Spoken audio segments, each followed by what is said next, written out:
নমস্কার দর্শক বন্ধুরা, স্বাগতম আমার চ্যানেলে।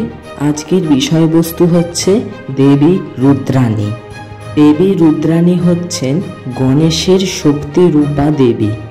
যেমন কুমার কার্তিকের শক্তিরূপা দেবী হচ্ছেন দেবী স্কন্দমাতা, সেরকম গণেশের শক্তিরূপা দেবী হচ্ছেন দেবী রুদ্রাণী।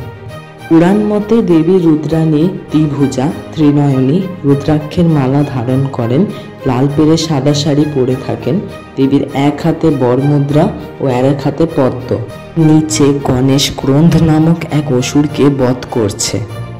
গণেশ যে এই ক্রোধ অসুরকে বধ করছে, এই অসুরটি অন্য কেউ নয়, গণেশের বাহন ইঁদুর বা মূষক।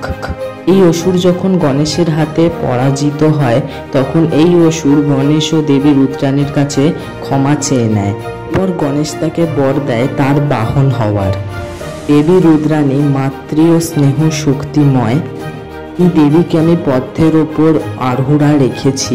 চিত্রে আমি দেবীর খোলা চুল রেখেছি। অনেকে দেবীকে মুন্ডি পরিয়ে দেয়, কিন্তু খোলা চুলে মাকে জননী রূপা দেখাচ্ছে, তাই আমি খোলা চুল রেখেছি। দেবীর এক হাতে বরমুদ্রা ও এক হাতে পদ্ম। পুরাণ মতে দেবী এই রূপ বর্ণনা। এই চিত্রটি অঙ্কন করতে আমার 3 ঘন্টা সময় লেগেছে। ভিডিওটি পছন্দ হলে লাইক, শেয়ার এবং সাবস্ক্রাইব করে দেবেন।